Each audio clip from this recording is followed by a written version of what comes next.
ल साथीहरु आज चाहिँ म थोरै मोमोको चटनी बनाउन गइराखेको छु है। त चट टलाएर हेर्नुस् है कसरी डढी पो सकेछ यार, हल्का हल्का डढेछ। ल हेर्नुस् है, अदुवा लसुन छ, प्याज छ हैन।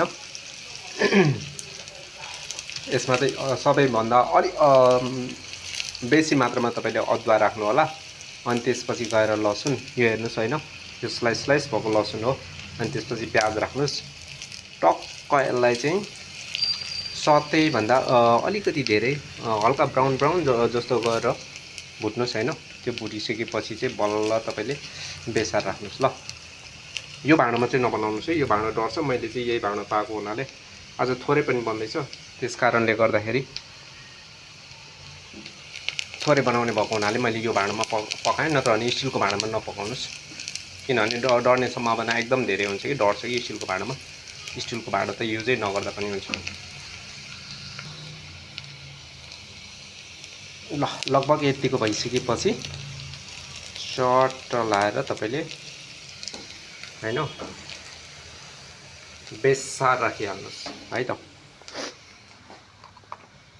बेसार यति चाहिँ राख्नुस्, ओरिजिनल बेसार हो यो, एकदम ओरिजिनल बेसार छ है त।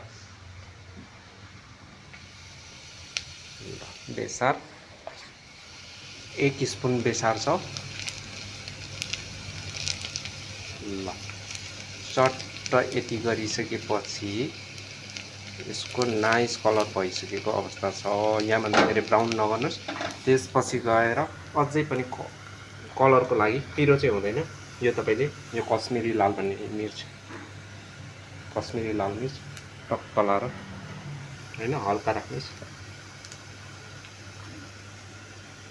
बस। अब यसलाई पनि एकैछिन चलाइदिनुस्।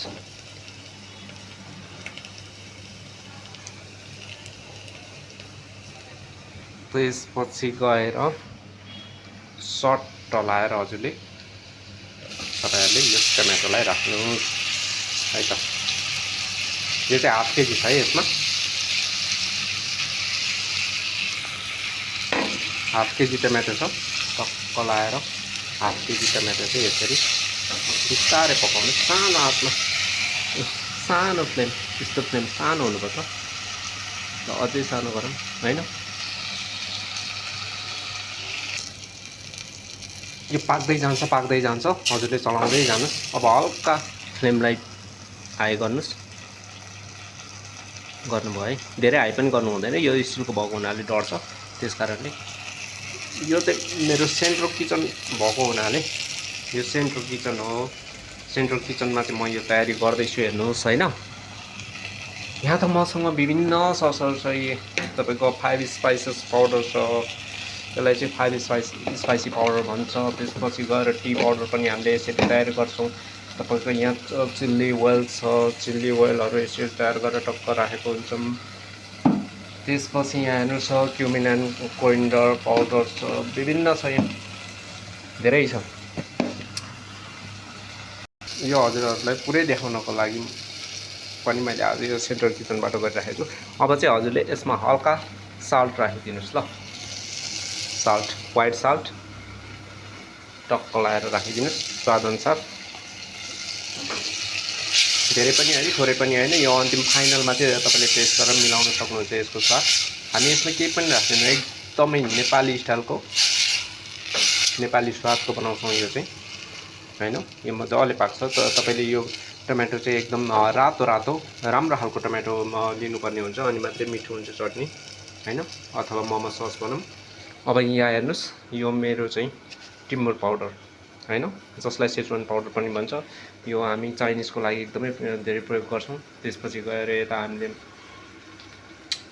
पिरो नहुने खुर्सानी, त्यसपछि गएर यो के होला यो आफै भन्नुस् हैन। चिकन पाउडर यहाँ छ। सेस्मी ओइल यहाँ तयारी गरेर राखेको छु, सेस्मी ओइल हो यो, होममेड सेस्मी ओइल बनाएर मैले यहाँ राखिसकेको छु। चिल्ली ओइल यता तयारी गरिसकेको अवस्था। त्यसपछि गएर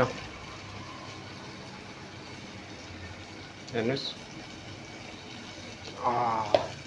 एकदम खतरा मिठो हुने चाइनिजको स्पाइसेस यसरी तयार गर्नु साथी हो। अनि मिठो हुन्छ खाना, त्यत्तिकै मिठो हुँदैन। यहाँ मेरो डार्क सोया छ, त्यसपछि गएर यहाँ वाइट सेसमी छ, हेर्नुहोस् white sesame, this is for the garnish हैन। हेर्नुहोस् यहाँनिर टक्क